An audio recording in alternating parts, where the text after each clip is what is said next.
여러분 안녕하십니까. 지금이 오후, 오늘이 목요일날이죠. 목요일날 오후 2시 42분을 가리키고 있습니다. 그래서 전번에 내가 마이크를 두 개 회사에서 나온 마이크를 가지고 있다 그랬잖아요. 이게 그 마이크 케이스입니다. 이거는, 코미카라는 곳에서 나왔어요. 코미카. 이거는 이제 흰색이죠. 마이크가 흰색이고, 그 다음에, 잠깐만요.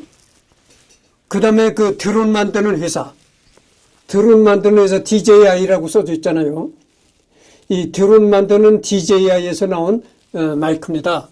근데 여러분들한테 내가 얘기했듯이 전번에 방금 전에 내가 녹화해서 올린 것은 이 마이크를 구매해가지고 내가 처음 사용해봐서 사용법을 잘 모르는 상태에서 녹화를 했거든요. 그래가지고 모노로 녹화가 됐습니다. 근데 이번에는 사용법을 익혀가지고 지금서부터 얘기하는 건 이제 스테레오로 녹음이 되는 겁니다.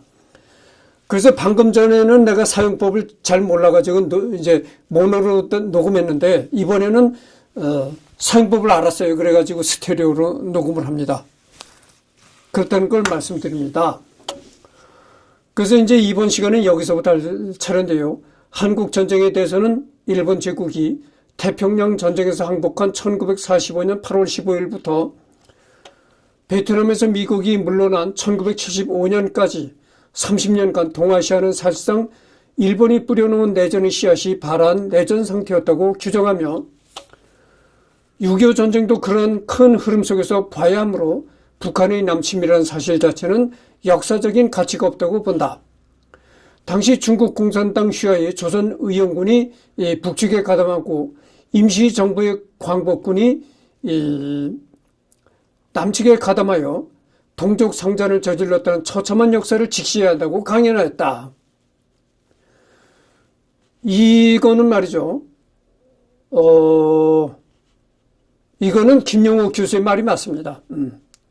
그때 당시 인민군이 6.25를 일으켰잖아요.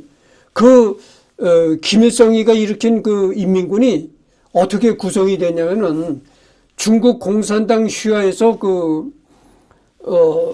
했던 국공내전에도 했던 그런 조선의용군이 북측에 가담했다 그래요. 그러니까 지금으로 말하면 저기 조선족, 만주 쪽의 조선족 그쪽의 사람들이 많이 한국전쟁에 가담했었다 그래요. 그리고 임시정부의 광복군이 남측에 가담하여 동족 상잔을 저질렀다는 처참한 역사를 직시해야 한다고 강연했다. 이거는 김용옥 교수의 말이 맞은 겁니다. 김일성의 남침이라는 명백한 범죄를 물타기 하려는 시도라고 봐도 할 말이 없다. 그런 식으로 따지면 20세기 초반부터 1945년까지는 서구 열강에 맞서 아시아가 자립하려는 근데 이것이 바로 김일성의 남침이라는 김일성의 지혜를 이렇게 물타기 하려는 시도다 이런 얘기죠. 맞는 얘기긴 한데 어디까지나 6.25라는 거는 기본적으로 김일성이 일으킨 전쟁이라는 것에는 변할 수 없는 진실인 거죠. 한편 2007년 남북 정상회담 때 처음으로 방북한 이후로 이후 TV에서 김정일에 대해 긍정적인 발언을 했다고 주장하는 사람들이 생겨났다. 실상 그 강연을 보면 개성을 통과하는데 트루먼쇼 실사판을 보는 것 같다는 말을 했고 최대한 긍정적으로 평가해 주려고는 했지만 전반적으로 북한 사회를 매우 불편하게 보는 발언을 많이 했다. 방북 중 당시 김일성 종합대학 총장 성자립이 주체 사상을 이야기하며 당이 인민을 지도하는 리더십의 정당성이 수령에게 있다는 식으로 항변하자 수령의 리더십의 정당성은 누가 칠 겁니까? 라고 반박하여 총장이 화를 냈다고 한다. 그러나 자기가 김용옥이라는 것을 밝히니 태도가 급격히 부드러워졌다고 한다. 여기는 참 김용옥 교수님이 제대로 올바른 얘기를 했네요. 김용옥 교수님이 북한에 방북했을 때 김영옥 교수한테 이 김일성 종합대학 총장이 누구였었냐면 송자립이라는 사람이었었는데, 그렇게 김일성이 주체사상을 얘기하더라는 겁니다. 이 김영옥 교수 앞에서. 김일성이 주체사상을 얘기를 하면서 당의 인민을 지도하는 리더십의 정당성이 수령에게 있다, 이렇게 말을 하더라는 거예요. 그래서 이제 그 말을 듣자마자 김영옥 교수가, 그럼 그 수령의 리더십이라는 것은 도대체 그 정당성은 누가 체크합니까? 이렇게 얘기를 하니까 화를 발칵, 얼굴이 금방 새파래지더라 이거지. 이제 감히 수령의 리더십을 가지고 태클을 걸어? 이래가지고 얼굴이 새파래진 거죠. 그러나 이제 이 김영옥이라는 교수가, 나는 대한민국의 교수, 학자 김영옥이라고 얘기를 하니까 그때서부터 태도가 누그러지더라 이 말이죠. 여기서 올바른 얘기를 해내요. 이명박에 대한 평가는 한마디로 단군 이래 이런 지도자가 없었다.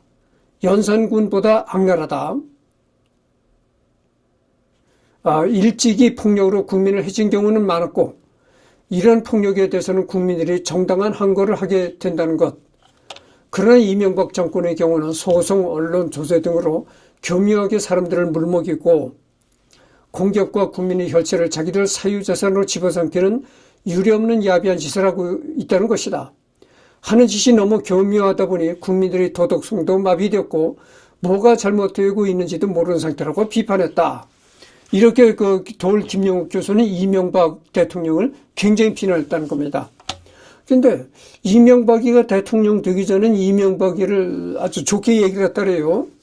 그때는 대통령 되기 전에 이제 김영옥 교수들을 만나주고 해서 좋게 얘기를 했는데, 대통령이 된 다음에는 김영옥 교수를 전혀 안 만나주더라. 그래서 그때서부터 이명박이를 아주 맹비난하기 시작했다는 거죠. 그 안철수 있잖아요. 안철수도 처음에는 안철수한테 시그널을 보냈다래요. 김영옥 교수가. 안철수 정치인과 대화를 좀 하고 싶다 어쩌다 해가지고 시그널을 보냈는데, 안철수에서 아주 냉담한 반응이 왔다는 거예요. 만나지 않겠다는 등. 그때서부터 안철수를 아주 맹비난하기 시작했다는 거죠. 2010년 5월 23일 서울 봉은사에서 코뿔소 외뿔처럼 홀로 가거라, 동서화통의 깨달음이라는 특별 강연에서는 이명박 대통령이 당선된 이후로 날 불러주는 데가 없다. 한국은 알아서 기는 놈들이 많다. 보수를 찍어놓으면 일처리라도 제대로 할 줄 알았더니 완전 개판이다 등 이명박 정부에 대해 욕설을 퍼부었다. 물론 이 강연에서 노무현의 새만금도 언급하면서 새만금을 막아서 대운하니 사대강인이 하는 짓도 할 수 있게 된 거다. 노무현은 무덤에서도 반성해야 된다라고도 말했다.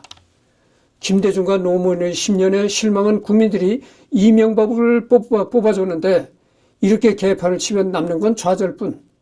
여러분은 어디 가서 이런 말 하지 말라. 잡혀간다. 나도 이러다 깜방가게 생겼다라며 농담 아닌 농담을 했다.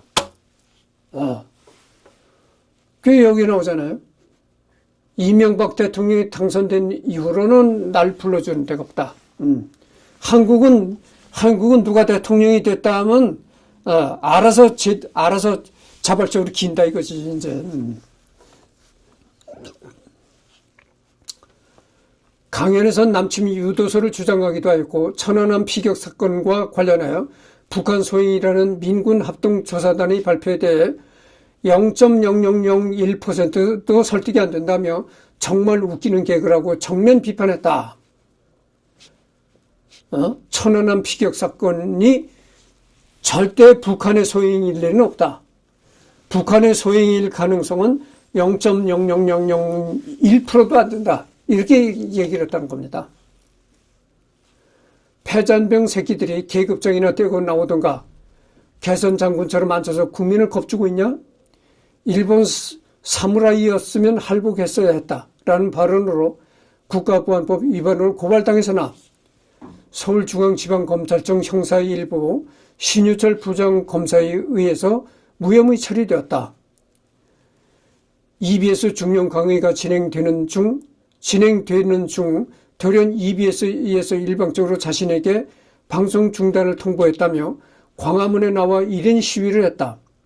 이후 EBS는 김용옥이 계속 비속어를 사용하고 특정 종교에 대한 편향적 발언을 했다면서 자신들은 방송 중단 통보를 한 게 아니라 상의를 했던 것이라는 식으로 입장을 밝혔다. 그러나 실제 방송을 보면 알 수 있지만 2011년 중용 강의는 김용옥의 강의답지 않게 비속어나 과격한 표현은 거의 나오지 않았다. 자신들이 심의에서 다 걸러서 방송에 안 나간 내용을 가지고 문제를 제기하니 상식적으로 EBS의 입장이 납득이 안 가는 상황인 게 사실. 김용옥 미친놈들, 지금이 어느 시절인데 김용옥은 이후 나는 꼼수다 26회 출연해서 자신의 강의가 중단된 것에 대한 입장을 밝혔다. 그 EBS를 통해서 이제 방송 강의를 하기 시작했는데 어느 날 갑자기 EBS에서 이제 방송을 중단한다는 통보를 했다는 거죠. 그래서 왜 그 방송 중단이라는 갑자기 그 통보가 내려졌느냐? 이것이 보이지 않는 권력이 작용했느냐? 여러 가지로 이제 얘기가 나왔던 거죠. 나는 꼼수다에서 김용옥은 이명박 대통령을 지칭하며 아니 어떻게 단군일의 이런 지도자가 가질 수 있는가? 국민들 돈 30조나 되는 돈을 강바닥에 쳐다가 처박은 미친놈이 어딨어? 라는 발언을 해서 낙곰수 멤버들을 뒤집어지게 만들고 화려한 말발과 직설적인 화법으로 멤버들에게 이빨 영호, 한국 최강의 이빨 호칭을 받았다. 그리고 일주일 만에 EBS는 끝까지 방송하겠다며 지지를 선언했다. 그러니까 나는 꼼수다라는 그런 또 프로그램이 있었다는 거예요.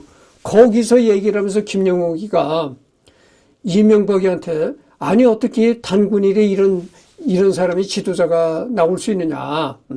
국민들 돈 30조를 그래서 돈 강바닥에다 처먹는 저런 놈이 어딨냐 이렇게 했던 거죠. 그리고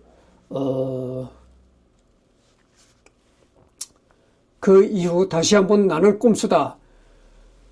호유의 9회 출연 2012년 18대 대선에 대해 말했다. 박근혜가 사실상 대선의 승리자라고 언급하면서도 적당히 이미지만 잘 꾸미면서 자기 당의 선거만 도왔을 뿐이지 나라를 위해 정의로운 발언을 제대로 한 번도 안 했다면서 어떻게 이런 사람이 대통령 후보가 될 수 있느냐고 강력하게 비판했다. 경선 때는 대운하에 적극적으로 반대했으면서 이명박 정권 내내 4대 강에 대해서는 한마디도 안 했고 그냥 가만히 이미지만 관리만 하면서 대권을 받아먹었다는 것. 박근혜가 당선되면 결국 박근혜 주위에 몰려든 무리들이 적당히 해먹는 환관 정치가 될 것이라고 평했다.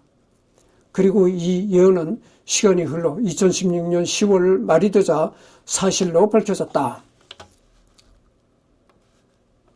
언젠가 내가 하는 이 유튜브에서 이런 얘기를 했습니다. 박근혜가 대통령 후보로 나오니까 누가 나보고 물어보더라고. 야, 박근혜가 대통령 후보로 나왔다더라. 여자가 대통령이 되겠다고 저렇게 후보로 나왔는데 너는 대한민국에서 여자 대통령이 나올 것이라고 보느냐? 이렇게 나한테 묻더라고 누가. 그래서 내가 그 말 끝에 뭐라고 한 줄 아십니까? 이 대한민국이라는 나라는 과거의 조선이었다. 과거의 조선에서 이 남존여비 사상이 심했다. 그런데 그 남존여비 사상이 아직도 대한민국 사람들의 의식에 깊이 관여하고 있다. 근데 여자가 대통령으로 뽑힐 가능성은 굉장히 희박하다. 내가 이렇게 얘기를 했단 말이에요. 근데 내 말과는 정반대로 이제 여자 대통령이 나왔던 거죠. 그게 박근혜가 대통령이 될 수 있었던 것은 아버지의 후광이 큽니다. 솔직히 말해서. 아버지의 후광이 없었다면은 낙방했어요. 아직도 한국에서 여자 대통령이 나올 때가 아니라니까. 여러분들 이번 미국 선거에서도 보십시오. 헤일리가 낙방했잖아요.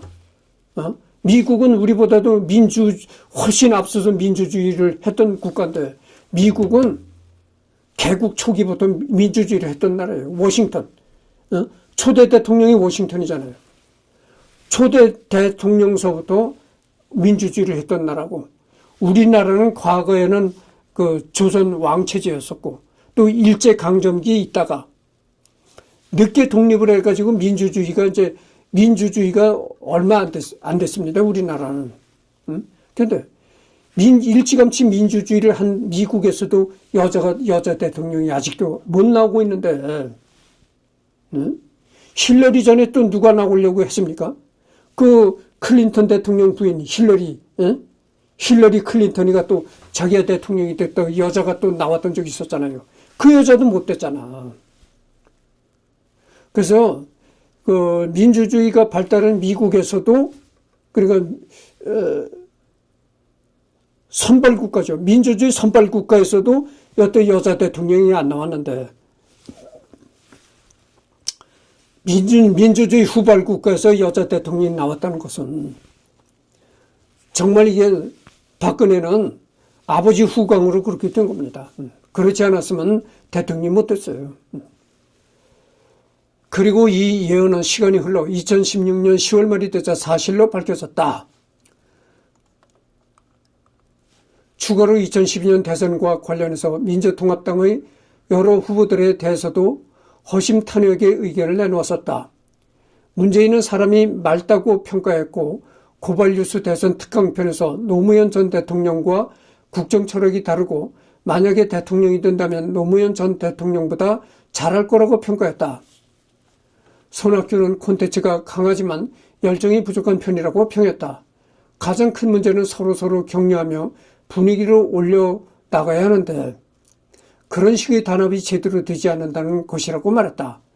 안철수에 대해서는 대선이 가장 큰 변수라고 말했으며 안철수 개인이 문제가 아니라 국민들이 정치라는 게임의 룰을 바꾸려고 하는 처절한 열망에서 나온 현상으로 평했다.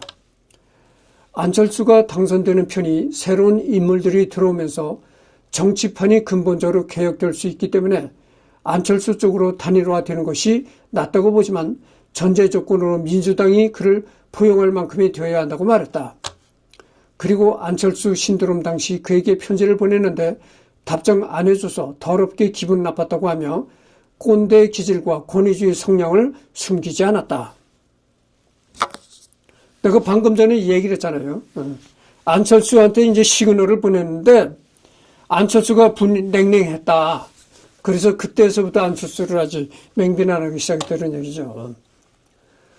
사실 이런 내용들은 모두 그의 책에서 나오는 내용이다. 그리고 중간중간에 각하를 신랄하게 디스. 게다가 방송 말미에는 마이클 샌델은 자기랑 게임도 안 되는 놈인데 책만 잘 팔았다고 깔때기를 대셨다. 서구식 민주주의에 대해 비판적이다. 이 외에도 미국식 대통령제가 오히려 거대한 국가 권력을 효율적으로 장악하여 말도 안 되는 전횡을 일으킬 위험이 있다는 식으로 현행 민주주의 체제 자체에 대한 비판적인 시각을 나타낼 때도 많다. 물론 현재 민주주의 체제 말고 다른 대안이 딱히 없기도 하지만 이렇게까지 제도를 발전시켰는데도 정치적 문제가 해결되지 않는다는 것은 제도가 인류를 구원할 수 없다는 뜻이다. 최근 발간된 중국 일기를 보면 역시 시진핑 독재나 전체주의 통치에 대한 실망을 드러낸다. 차이나는 도울에서의 방송 발언을 보면 모택동에 대해서는 명필가고 선동을 매우 잘하긴 했지만 이 사람은 혼자서 무조건 잘나서 국共내전을 이기고 중화인민공화국을 만든 것도 아니고 중화인민공화국을 세우기 전까지는 행실이 좋았지만 세우고 나서 대약진 운동이나 문화 대혁명으로 악행을 했고 중국의 공산주의를 유지해도 좋지만 천안문에서 모택동의 초상화가 내려갔으면 좋겠다고 발언했다. 이 얘기도 말이죠. 이 얘기도 상당히 타당성이 있다고 난 봅니다. 이 얘기도 참 맞는 얘기라고 봅니다. 국共내전이 이긴 게 뭐 지 혼자 잘해서 이겼느냐? 그런 거죠. 아무리 모택동이가 뭐 영리하고 작전을 잘 짰다 해도 지 혼자 이긴 건 아니잖아요. 등소평에 대해서는 아직 방송에서는 별말 없지만 개혁 개방 이후 경제가 성장했지만 비리가 늘어난 걸 언급하기도 했고 대약진 운동 이후에 수습을 했던 좋은 사례를 언급하기도 했지만 천안문 사태를 말하면서 민주화를 억누른 걸 말하기도 했다. 장점인에 대해서는 25년간 권력을 누리면서 부정부패 상납을 받은 가장 꼭대기였다고 한다. 후진 타오에 대해서는 장점인에게 아무것도 못하고 살다가 임기 후반에 심해진 비리를 처단하고 시진핑에게 명예롭게 전권을 부여했다고 한다.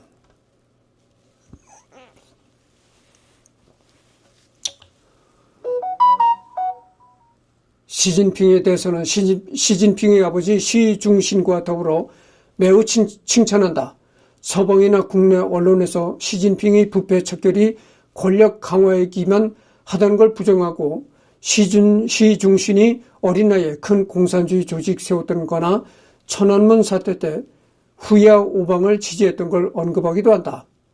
그런데 자신의 기대를 시진핑과 중국 지도부는 주석제 부활로 되돌려주자 김어준의 뉴스 공장에 출연해서 진짜로 시진핑이 개헌할지 몰랐다. 나는 완전히 똥이 되었다라고 극렬하게 비판했는데 2017년 10월 30일 방송에서 자신이 오판했던 것을 2018년 5월 4일 방송에서 인정했다. 잠깐만요.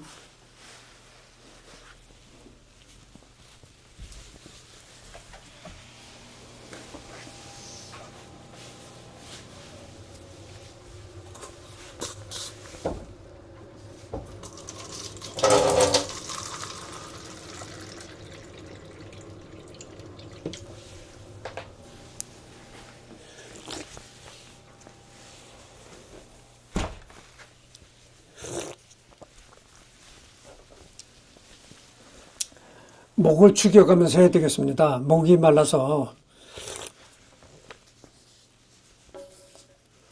이런 식으로 상당히 친중적인 면모를 보인다.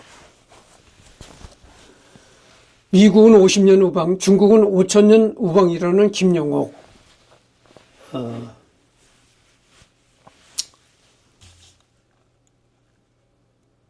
미국은 50년 우방. 이 말은 많은다고 할 수가 있죠. 그런데 이 말은 글쎄 중국이 5천년 우방이다? 이거는 잘못된 얘기죠. 우리가 중국 때문에 6.25 때 통일을 못했잖아요. 중국만 아니었으면 통일이 된 겁니다. 그뿐인가요? 중국은 과거에도 한국을 조선을 얼마나 했습니까? 그래가지고 뭐 조공도 받고 그랬잖아요. 근데 어떻게 그걸 5천년 우방이라고 말을 할 수가 있나요? 주한미군이 주둔 문제에 관하여 1999년 12월 9일 방영된 EBS 동을 김영옥의 알기 쉬운 동양고전 노자와 21세기 강의 시리즈 중 제12강 빔의 철학과 환경오염 강의에서 도시 환경 측면에서 비어있는 공간의 중요성을 강조하면서 미군 부대의 철수를 반대한다고 말하였다. 말한 내용은 빈 것을 못 견뎌 이런 빌어먹을 놈들이 있냐 말이다. 나는 미군 철수 반대입니다. 왜냐하면 용산 이래도 지켜줘야 돼. 그 거래도 나가면은 거기가 쇼핑몰, 별의별 박물관 만들고 무슨 공원 만든다고 하면서 온갖 행정 다 들어설 거예요. 미군이라도 있어야지. 결국 미군은 평택으로 이전했죠. 그리고 용산에 미군이 있던 자리는 역시 거기에는 뭐 가족공원이니 또 한글박물관이 이렇게 들어갔죠. 예전에 MBC에 출연해서 양안 관계 문제에 관해 방청객들에게 강의한 적이 있는데 이게 대만 방송에서도 방영이 되었고 유튜브에서도 해당 영상이 2007년경 올라와 당시 화제가 되었다. 지금 현재 그 25분을 경과하고 있습니다. 제20대 대선에서 이재명을 지지하였다. 이재명이 패배하자 문재인 정부는 통치 기간 동안 지지층 내에서 비판의 목소리가 없었던 유례없는 정부였다고 비판하며 이런 정치를 이끈 문바 및 문재인 본인이 패배 원인이라고 발언했다.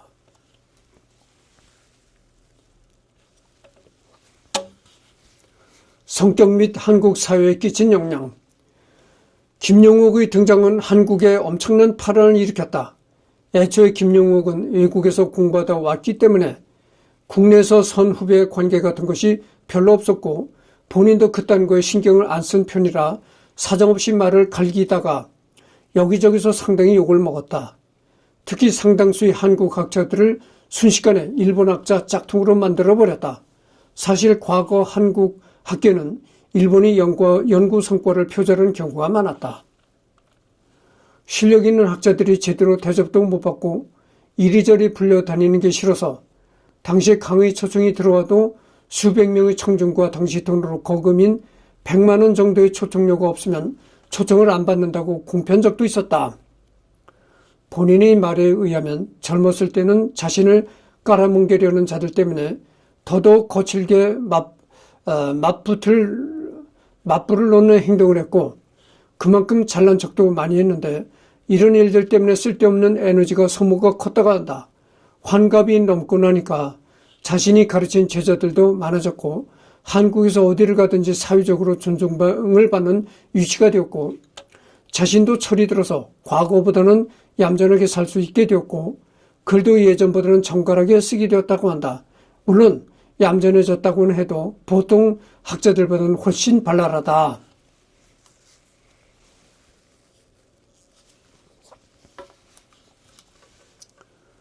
김용옥 교수라면 여러분들은 뭘 생각하시겠습니까? 그 전에 EBS에서 이제 김용옥 교수가 처음 그 방송 강의한 게 그겁니다. EBS에서 이제 노자와 21세기를 강의했거든요. 근데 이렇게 보면은 내가 그 김용옥 교수한테 상당히 불만이랄까 안타깝다 이렇게 생각했던 게 그 노자와 21세기에도 강의를 하는 걸 보면은 아주 목청을 너무 높여가지고 거의 정말 악을 쓰다시피 그렇게 강의를 합니다. 그러니까 얼마나 힘들겠어요. 그렇게 정말 막말로 악을 쓰면서 강의를 하니까 이마에 땀을 팍팍 흘리면서 그렇게 악을 쓰고 강의를 하는 겁니다. 근데 이제는 그때보다는 김용옥 교수가 많이 더 나이가 먹었고 더 늙어서 그런지 이제는 그 유튜브에 나와서 강의하는 것도 보면은 그렇게 악을 쓰질 않아요. 그래서 내가 언젠가 김용옥 교수가 너무 그렇게 여기다 가슴에다가 마이크를 달고 강의를 하는데도 그렇게 악을 쓰더라니까. 그래서 야, 김용옥 교수는 저렇게 악을 쓰는 거 보면 오늘날 이 마이크가 얼마나 발달이 됐습니까? 마이크 시스템이 상당히 좋죠. 마이크들이 상당히 성능이 좋은 마이크들이 출시가 되고 있는데 마이크의 성능을 그러니까 마이크의 성능을 신뢰하지 못하는 모양이로구나. 아니 이 톤을 낮춰가지고 살살 이렇게 말해도 마이크가 워낙 좋으니까 다 이렇게 그 말을 증폭을 시켜서 내보내는데 아니 왜 그렇게 악을 쓰고 강의를 하느냐. 김용옥 교수는 그 마이크라는 것을 신뢰하지 않는 모양이로구나. 내가 이런 얘기를 한 적이 있습니다만은. 근데 요즘에는 그렇게 악을 쓰지 않습니다. 김용옥 교수가. 너무 이제는, 그때보다는 많이 늙어서 그런지 요즘엔 그렇지 않아요. EBS에서 처음으로 노자와 21세기 강의를 할 때는 정말 엄청나게 이 톤을 높여가지고 거의 발악적으로 강의를 했습니다. 나는 그렇게 톤을 높이지도 않고 악을 쓰면서 강의를 하지 않는데도 이렇게 목이 마른데 원래 텔레비전이라는 매체를 매우 안 좋게 생각하는데 어차피 텔레비전이 생활의 중심으로 들어온 이상 자신이 텔레비전에 나와야겠다고 생각하고 TV 강의에 출연해 상당한 화제가 되었다. 특히 1999년 11월부터 2000년 2월까지 EBS에서 방영된 노자와 21세기라는 강의는 EBS 역사상 최고 시청률을 기록해서 인문학 열풍을 불러일으켰으며, 그러니까 지금으로부터 그 EBS에서 노자와 21세기를 강의한 것이 24년 전에 한 거네요. 2000년 10월부터 2001년 5월까지 KBS에서 강의한 논어 이야기는 평균 시청률 10% 되었으며 2000년 12월 8일 방영분은 15.6%를 기록하기도 했다. 인문학, 특히 철학 관련 강의나 서적이 한국에 얼마나 인기가 있는지 생각해보자. 김영욱 특유의 발음과 어투를 패러디한 개그 프로, KBS 출신 개그맨 최영만이가 있었을 정도로 강의할 때 정말 열정적이다. TV 강의 이후로 대중적으로 상당히 유명해졌다. 이 김영욱 교수는 이렇게 TV 전파를 탐으로써 상당히 유명해진 거죠. 그러니까 아마도 김영욱 교수가 EBS에서 노자와 21세기를 강의하기 전에는, 그전에도 노자의 도덕경이라든지 이런 거는 알만한 사람들은 알고 있었죠. 그러나 많은 대중들이 노자에 대해서 잘 알지도 못했고, 노자의 도덕경이라는 걸 잘 그렇게 알지도 못했거든요. 근데 이 김영욱 교수가 EBS에서 나와가지고 노자와 21세기를 강의함으로써 그때서부터 김영욱 교수도 이제 유명해졌고, 그 다음에 노자의 도덕경도 많이 대중들이 알게 됐다, 이런 얘기죠.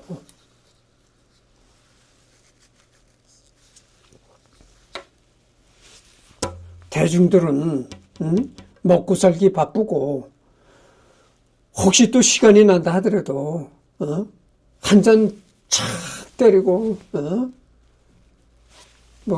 안 나오면 쳐들어간다 쿵짝짝짝짝 그러잖아요.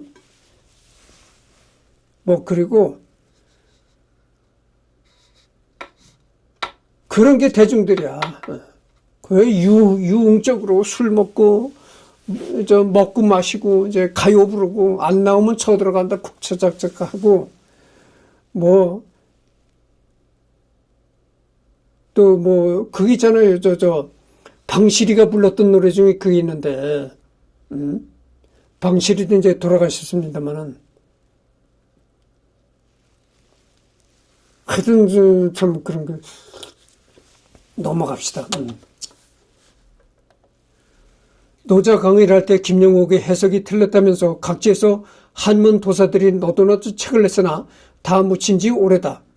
중국 고전학이 한국에서 얼마나 안 좋은 취급을 당하고 있는지를 잘 보여주는 사례라고 자신있게 쓰여 있으나, 과연 김영옥의 노자 해석이 학계에서 주류로 인정받고 있는가 물으면 전혀 아니다. 김영옥 본인이 와서 서술하지 않는 이상 어떻게 이런 대경 실세가 다른 역사를 다 묻어버렸다라는 황당한 표현이 가능한지가 의문. 김영옥의 해석을 섣불리 수용하는 것도 위험하다. 김영옥이 한국에서 동양 철학의 거목이라 불리는 고 김충렬 교수를 비판한 일이 있는데, 김영옥은 또한 고려대 재학 시절 김충렬 교수로부터 직접 배우기도 했다. 그러니까 그 돌 김영옥 교수는 김충렬 교수의 제자이네요. 고려대학 시절에 김충렬 교수로부터 직접 배워왔다니까 제자죠. 김충렬 교수가 어떤 사람인지는 잠깐만 검색해 보면 알 수 있다.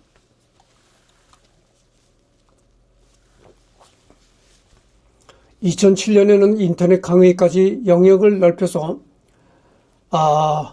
후즈라는 사이트를 만들었다. 본인은 TV 강의보다 인터넷 강의가 훨씬 마음에 드는 모양이다. 이 사이트에 자신이 지금까지 배워왔던 모든 학문을 축적해놓고 죽을 생각이라고 하였다. 그러다가 인터넷 동영상 플랫폼이 유튜브 중심으로 정착함에 따라 2009년에 개설한 이래로 특강이나 일상 위주로 영상을 업로드하던 도올TV에 2019년부터 기존 후주 강의들을 전부 재업로드하고 후주는 영업 종료하였다. 2020년 말 현재는 자신의 노자 연구의 최후의 집대성이 될 것이라는 노자 강의를 새로 촬영하고 있다.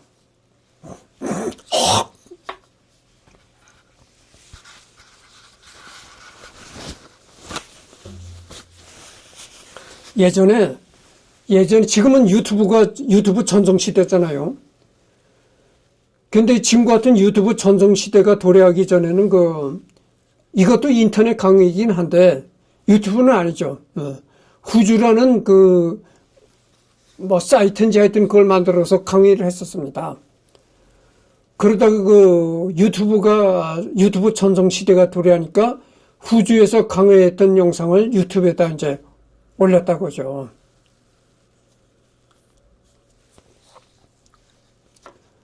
김용옥을 안 좋게 보는 사람들은 이런 그의 대중적 활동을 탐탁지 않게 생각하지만 김용옥 본인은 대중과의 소통이 없는 학문은 문명의 액세서리에 불과하다고 말한다. 나는 말이죠. 이것도 뜻깊은 일이라고 생각해요. 대중들을 상대로 이렇게 강의를 하고 대중들을 위해서 계몽한다고 할까, 계도한다고 할까, 이것도 상당히 뜻깊은 일이라고 생각합니다.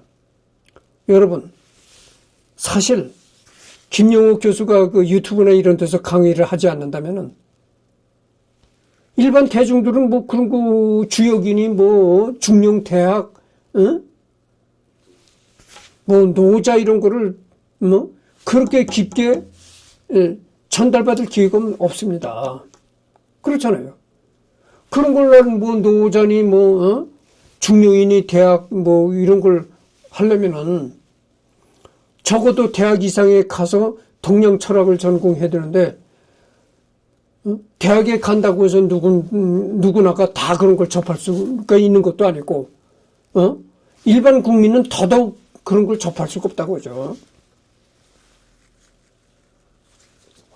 예전에도 내가 얘기했지만 예전에 서당 교육이 많이 대중들한테 이제 있을 때 뿌리 내리고 있을 때는 서당 교육이라는 것은 들어가서 바로 이 하늘천 따지부터 동양 사상을 익히는 겁니다. 근데 요즘에는 그렇지 않거든. 요즘엔 동양 사상을 언젠가든 내가 이런 얘기지만 한국 사람이 동양 사람이지만 동양과는 멀어졌다고 내가 얘기를 했잖아요. 근데 우리가 동양 사람이지만 동양과는 살짝 멀어졌는데 이렇게 이 동을 김용옥 교수 같은 엘리트가 나와가지고 대중들을 상대로 이렇게 동양 사상을 설파하고 이러니까 그게 얼마나 좋습니까? 대중을 계도하는 그런 역할도 된다 이거죠. 그래서 상당히 이게 뜻깊은 일이라고 봅니다. 이걸 안 좋게 생각하는 사람도 있겠지만 그렇잖아요. 학자라고 해서 대중을 멀리하고 큰 종이책만 가득한 자기 서재에 앉아서 글을 쓴다? 그것도 물론 중요하다고 봅니다만 그러나 이렇게 대중들을 상대로 이렇게 매스미디어를 타고 상당히 좋은 거라고 난 봅니다. 액세서리는 있어도 그만 없어도 그만이라는 것. 그래서 현 시대 김용옥은 순수 학문 계통의 철학자로서 학계 전문가 그룹과 다소 떨어져 있는 대중들 사이에 끼어있는 일종의 에듀테이너 역할을 한다. 전문가들이 불편하거나 귀찮아서 잘 설명해 주지 않는 철학적 이론과 이념을 대중적인 식어로 번역해서 쉽게 알려주고 여기에 김용옥 특유의 캐릭터성까지 있어서 대중 몰입도와 지지도가 같이 높은 학자로서 대중들의 사랑을 받는 것이다. 방금 전에 얘기를 했지만 많이 공부를 한 이렇게 엘리트 학자가 대중들을 상대로 대중들이 접하기 어려운 동양 사상 이런 걸 대중들한테 설파한다는 건 상당히 뜻깊은 일이죠. 그래서 이제 지금 40분을 경과했거든요. 그래서 이번 시간에 이걸로서 끝을 맺고 다음서부터는 예를 들어 해겔 연구가들은 여기서부터 시작하도록 하겠습니다. 다음엔. 근데 이제 오늘도 이제 지금이 3시 22분인데, 오늘도 한 번 정도 녹화를 할 수 있긴 있습니다. 근데 오늘로선 더 이상 녹화를 안 하겠습니다. 안 하고, 토요일 날 가서 녹화를 하도록 하겠습니다. 그리고 이번 주말이 2024년도 마지막입니다. 다음 주부터는, 아니, 마지막이 아니네. 내가 잘못 실수를 했는데, 하여튼 11월이 마지막이죠. 11월이 마지막이고, 다음 주서부터는 12월로 넘어가는 거죠.